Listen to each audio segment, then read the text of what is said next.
Hi everyone, Kelly Mahler, occupational therapist, and I wanted to talk about a topic. It's based on one of our frequently asked questions that we hear. We hear this question very, very often, and it is how do you best provide interoception-based supports for non-speaking clients?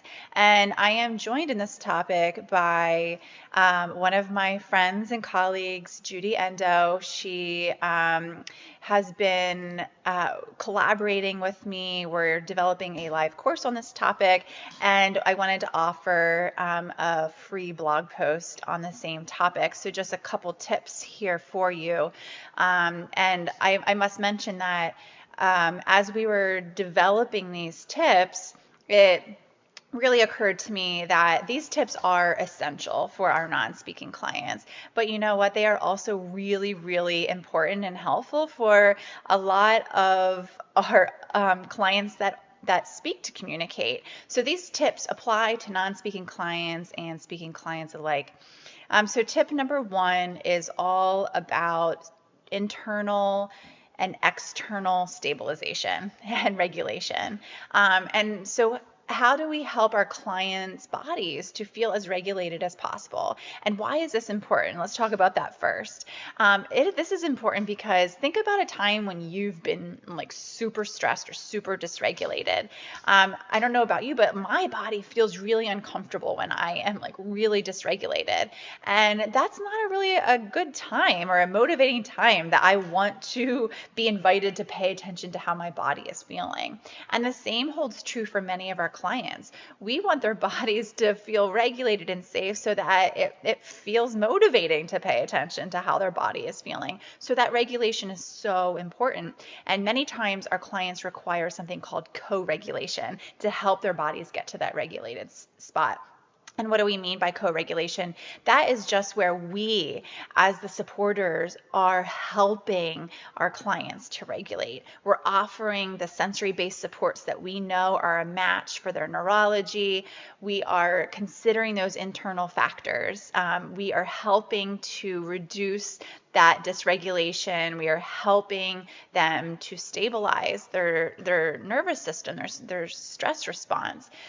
We also have to consider external factors as well, and really thinking about the environment and how do we modify that environment to promote as much regulation and felt safety for our clients. We want them to feel safe in their bodies and in their worlds, in their external environments, in order to start our interoception-based supports. So step number one before you even start interoception-based support is to consider that co-regulation, that stabilization through internal factors as well as external factors such as the environment.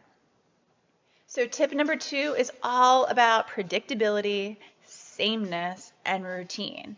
And so when we begin to consider how we will implement interoception-based supports, these are three factors we need to consider. How do we consider making this work very predictable?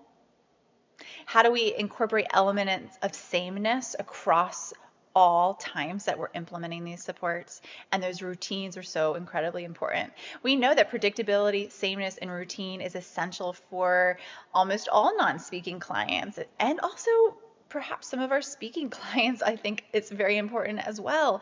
But considering these elements outside of interoception-based supports, but also when you're considering how will I best present this information in a way that's a match for my client's neurology. And so consider things like visual supports.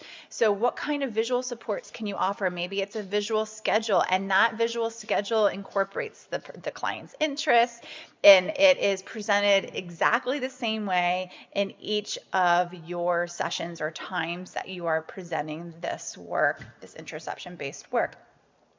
Also use of routine. So thinking about so maybe you are using our focus area experiments. How are you going to present those in a way that is based on routine?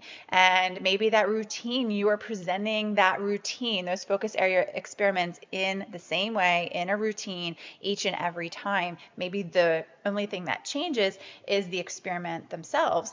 But consider how can you present that work in the predictable way. So tip number 3 is all about communication supports. So every single person deserves the right to have access to communication supports that are a match for their personal neurology and experience in the world.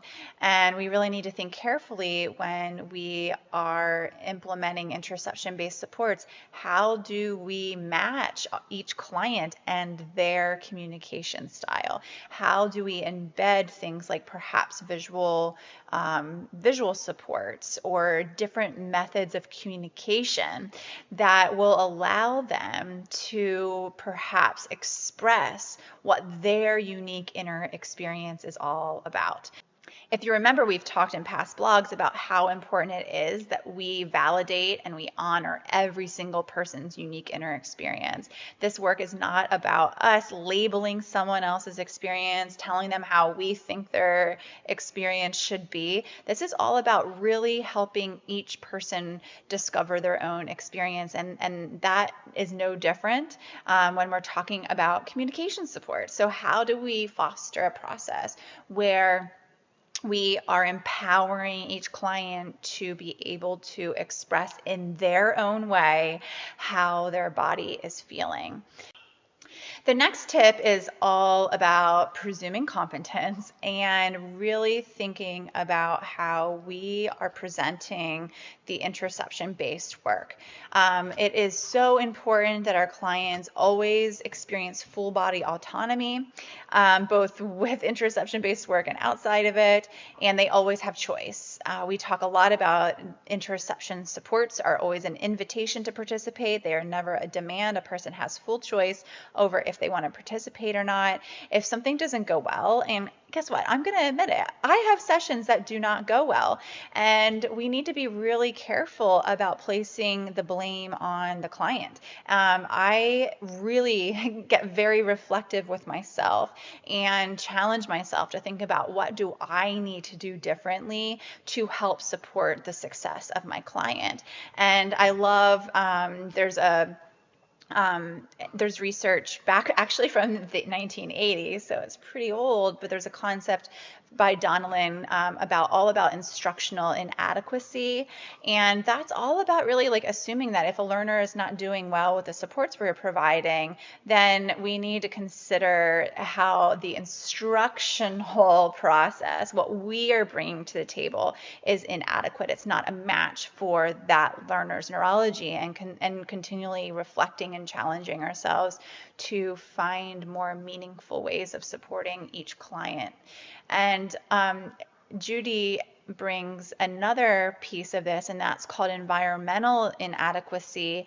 And that's all about considering if the environment supported the success or perhaps the not success of our client. And again, not putting blame on the client, but thinking about how did the environment perhaps contribute to a barrier in performance or participation. And so shifting that focus of if something doesn't go well away from the client and onto us and the environment, figuring out how can we make changes to support their success. And the final tip, it's the most important tip in my mind, is that we need to learn from non-speaking individuals. There are amazing Facebook groups out there. There's amazing websites out there, books out there, all written by non-speaking people, YouTube. So there's a lot of information that we have in today's world at our fingertips. We need to be learning from non-speaking clients. Again, challenging ourselves. How can we continue to get better at providing supports? And I'm so grateful to many non-speaking self-advocates that are willing to share their story. They're willing to share the approaches and different strategies that have been successful for them. So after reading this blog, if you want to learn more, my best suggestion is to go right to the experts of lived experience, and we'll provide a couple links in this blog below. Until next time.